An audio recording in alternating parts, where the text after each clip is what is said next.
Well, good morning, good afternoon, wherever that you're at in the world. It's a great day here in Arrington, Tennessee, and I am so excited about this next guest we have. He's a dear friend, Scott Hord, and Scott has a ministry that is just it's expanding and growing, and and with that comes a lot of pain, right? Oh yeah. I understand that concept of, but one of the most precious heart and souls you'll want to meet in a guy. He loves the work that he does, and Scott, welcome. We're honored to have you here. It's awesome. Thanks for having me. So we're gonna start out. First of all, I want to hear from Scott. How does somebody get called to a ministry that you don't see a lot of benefits on the front end? I'm sure, but you see a lot of humongous treasure trove of blessings on the back end of his ministry. So I'm going to let him start and tell you what made you even think about getting into helping unplanned pregnancies folks to save their baby. I think that's really what we're talking about. That's But right. there's a lot to this that I'm sure he'll tell us what he got into and why he got into it. So I'm gonna let Scott go ahead. Yeah.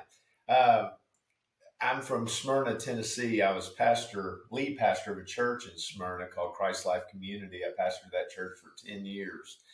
7 years ago, when I was a lead pastor, I went to a conference in Louisville, Kentucky. It was called T for G, Together for the Gospel. So I went to this conference with a friend. There was about 10,000 pastors. We were worshiping in an arena in Louisville, Kentucky, and it was awesome. We heard the word of God. We worshiped, and then we got dismissed for lunch. So my mind, I was thinking, hey, 10,000 pastors, 10,000 Christians are getting ready to walk in unity through the town of Louisville. I thought, man, maybe something amazing will happen from a spiritual perspective. And so we exited the building. I was probably about midway, about 5,000 deep in the group, walking in expectation. But then I realized real quick that we're just going to lunch. There's not really anything big that was going to take place or transpire.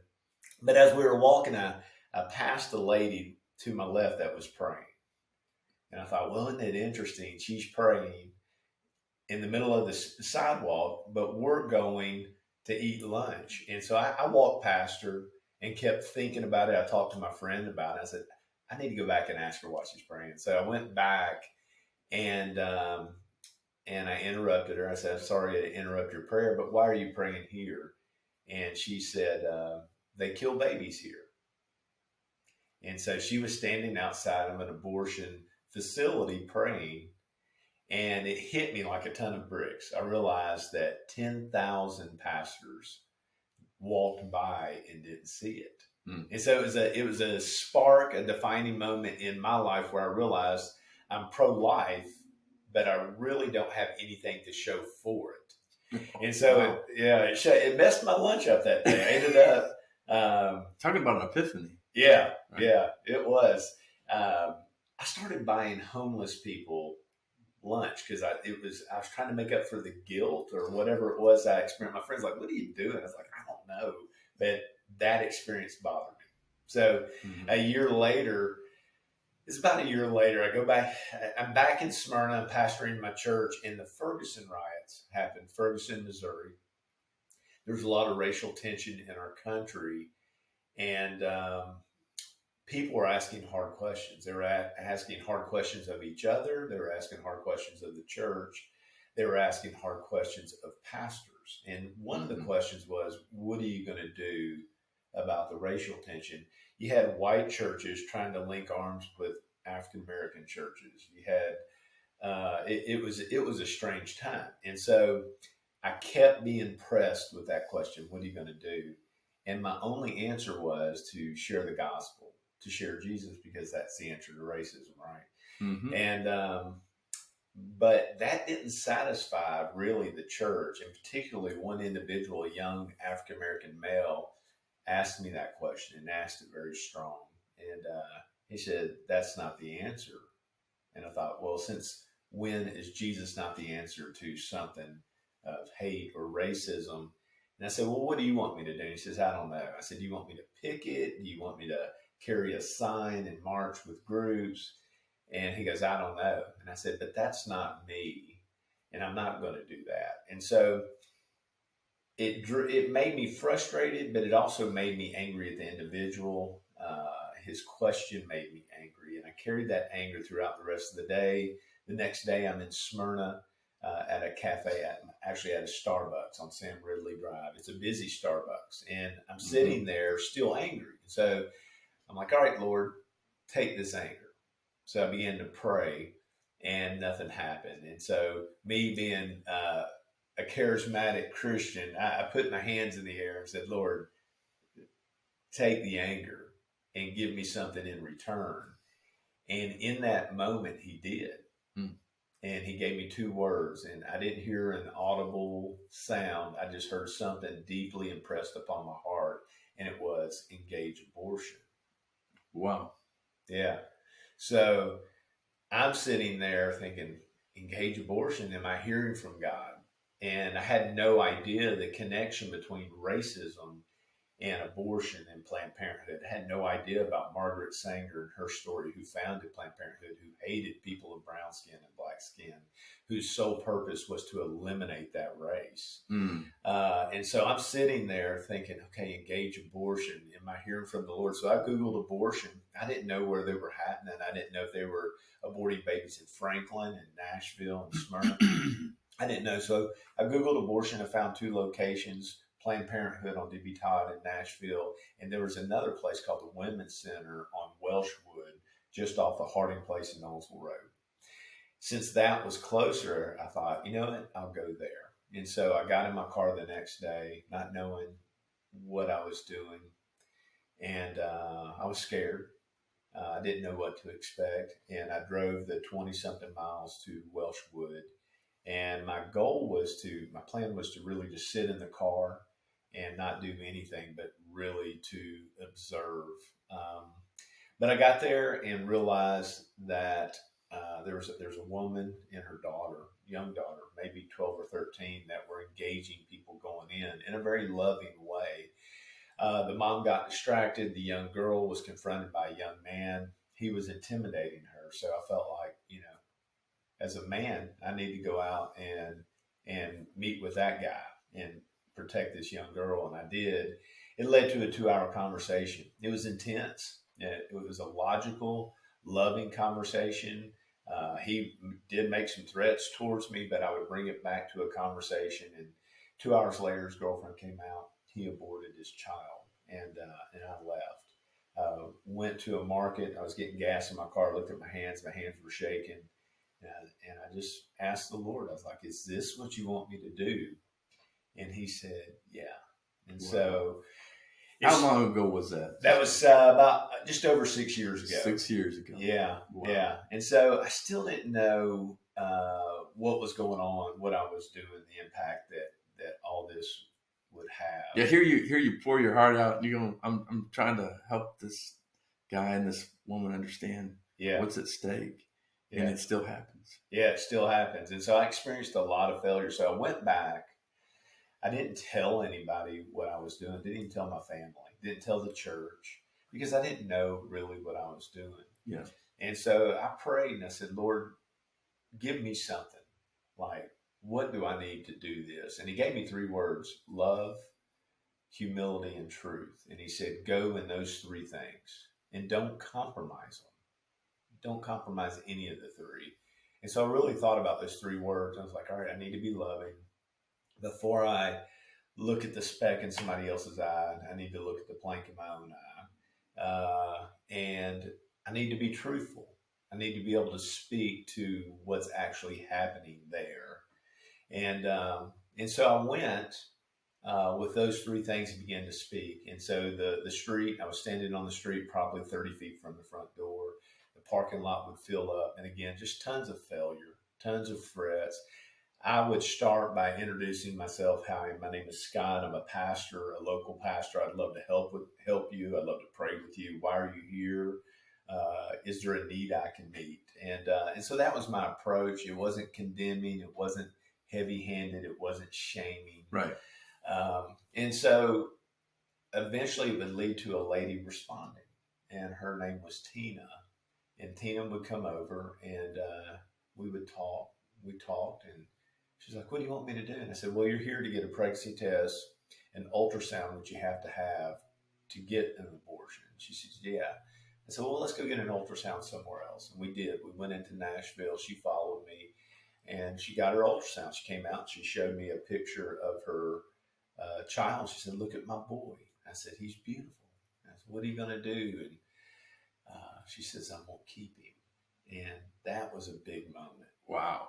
I realized in that moment, I could change somebody's mind.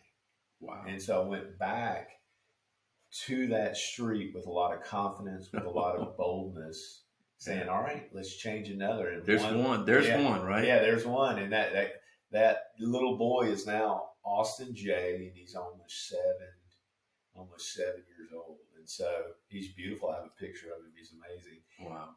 And so one would turn into 2 to 3 to 4 to 5. These are human beings. Yeah. Yeah. You know, that had to impact you pretty in so many ways. Oh yeah. Right. Just emotional, just realizing, yes, that because a Christian showed up and engaged, there's going to be a life in you showed up 7 months. You showed up. Yeah. Like God asked you to do. Yeah. Right. Yeah. Just being obedient. Yeah. Yeah. One story in particular, one day I was standing out on the street in Welshwood, and there was a car in front of me, a small car, but the window was cracked. And so I thought, okay, I can speak. They're going to hear me. And so I began to speak through the open window, through the cracked window. There was a guy in the passenger seat. There was a woman in the driver's seat. As I began to speak, the door opened in the passenger seat. A guy gets out. Very intimidating guy, very large guy. And I thought, okay, this could be interesting. And so he's staring at me. There's no emotion. I'm staring at him, and I begin to talk to him and just say, "Hey, I come in love. We want to help you. We don't want you to abort your child." And he doesn't give me anything, no response, no emotion or anything, but he sits back down in his car. He leaves the window cracked, and so I continue to speak, and I quote Psalm 139, and I said, "For God designed that child. He intricately weaves that child together in the womb. That child is fearfully and wonderfully made." And so as I began to speak that through the crack in that window, there's emotion and there's commotion in the car. I thought they were arguing. I thought maybe he was physically assaulting her. That's how much movement there was in the car. And all of a sudden, the door opens again, and he pops out. And he's looking at me, and I looked at the person next to me. I said, "Be ready." And I didn't know if we were going to run. I didn't know if I was going to have to defend myself. But he walks towards me, and as he walks towards me, there's no emotion, and I'm reading him and trying to figure out what's going on. He walks right up to me. And this guy's probably 6'4". I'm 5'11", and he throws his arms open, and he grabs me. And he hugs me and holds me, and I'm standing there. My life's over. Yeah. I thought, what in the world? And he begins to weep. I began to weep, and I realized, all right, the Lord's done something here. And wow. And I just pulled back. It's like, what's going on? And he said, we were trying to figure out whether or not we were going to abort our child. And we were listening to you, and we could hear what you were saying, and you quoted a scripture. And you quoted this scripture, and when you did, we have never felt the child move. And all of a sudden, the child began to jump in her womb. Oh, wow. Ooh. And so he jumps out and comes over and wow. grabs me. I'm crying. Yeah, she gets out of the car and comes around to us. There's a group of us, and she presents the gospel. Holy Spirit led, and we're all crying. And they thank us, and they get back in the car, and they leave. Was there any follow up that, or just yeah, it was just a moment that God just took over? Yeah, so you never know how involved you're going to be in the situation, and so that couple thanked us. There was some text back and forth, but we didn't get a chance to follow through with them. A lot of the women we do walk with. I was with one of our moms yesterday buying school supplies for her little girl, and so Yeah. there's some involvement. Scott, how many babies as of today have you or your team been responsible in saving? 408. 408. And that's known rescues. We know it's probably 3 times that amount. Probably it's probably over 1,000. Wow. But 408 that we have confirmed, Wow. where we know that they were going in for an abortion and they changed their mind. 408. Yeah. You know, I was reading statistics about abortion. You know, here it is in the year 2022, close to 1 million babies almost a year. I mean, on average, but you know, that's 40. You know, that's 40 million since Roe v. Wade. If that trend line continues, it might be less. Yeah. It might be a little more. I don't know, but that's a lot of crosses across America that would fill up a city of probably graveyards. You know? Yeah. They would say the number's probably close to about 65 million. Wow. Yeah, about 20 million would be African American. 20 million. Yeah, 20 million. 20 million. So, that kind of just overwhelms me that you have saved 400 and how many? 408. That you know about. That, yeah. But it could be 3 times. Yeah, because we get calls, you know, so when I'm on the street, I'm very personable. Yeah. I give out a card that has my phone number on it. So it has my cell number. Yeah. And so a lot of people are like, well, how do you do that? Is it dangerous to do that? I'm like, I don't know. It's never come back in a negative way. Yeah. So I don't know what people could do with my number. Maybe they crank call me or something. I don't know. I haven't been crank called yet. Yeah. But what happens is my card sits in people's cars. It sits in their homes. And they'll call me back. Yeah. And they'll say, hey, or they'll shoot me a text with a picture of a child that's maybe 2 or 3 and saying, hey, thank you for being there. This is the child as a result. You didn't know this in the moment, but here's so and so. You know, to you that are listening, Scott is a dear friend, and we're gonna talk in this next session. This is episode 7. But Scott Hord is a man that obviously you like volunteers, and you encourage people to be a part of your ministry, and that's something we'll want to talk about this next section and then next episode. And it's Scott Hord Ministries is where you're accepting donations to help. And Scott has left an imprint on my life and on so many, because he did just that. He's found his purpose. He's found his calling. You know, he was called to minister, obviously as a pastor, but then God had something else in store as well. That's right. And there's nothing more satisfying, I can tell, that in my life, that when you find that purpose, that meaning of what God called you to do. Mm-hmm. And I call it the resting place. The resting place. I like that. Yeah, because where I stand is very hostile. Yeah. And so we face a lot of things. People pull guns. They try to run over you. They tase you, try to punch you. They spit on you. They throw all kinds of things at you. Wow. And so we've been hit with a lot of slushies from Sonic or breakfast burritos from McDonald's, whatever restaurant is in the area. Just the hatred, right, and the anger you see on an ongoing basis. Right. And remember, we're going in love. Yeah. We're not there to condemn, to shame. We're not trying to stir that. No, we're not trying to. No, we're not. But, you know, it's a hostile environment. You know, babies are dying in that building. If they're 10 weeks to 20 weeks, they're being pulled apart. Yeah. They're being pulled apart. They're being stuffed in a freezer. They're being taken away to an incendiary place in Texas. Oh, and so that's the reality of what's going on. It's a place of death. So you're going to face that kind of stuff. And so it can be really intense. And so we try to go in a very loving approach, and we train people to do that. I know you've made a profound impact on the amount of abortions here in Nashville. Yes. But you're also, we're going to talk about this next session, you're also expanding into other cities. Right. which is something that God's called you to do. Is okay. You found it. You found the niche of ministry here, and now it's time to. I mean that's so cool. I mean it's just the coolest thing. So let's just do this. The name of my book is called Leaving Your Life Imprint, and this is a prime example of someone who is leaving an imprint that will live beyond his lifetime. And that's kind of what our sign's all about. Look, leave something that matters to people. And Scott, you're doing exactly that. So if you want to give, you can give to Scott Hord Ministries. You can also give to us, KennyMauck.org, and it will, and then / Scott Hord, and we'll make sure he gets the donation there as well. So, but we're so proud to have him.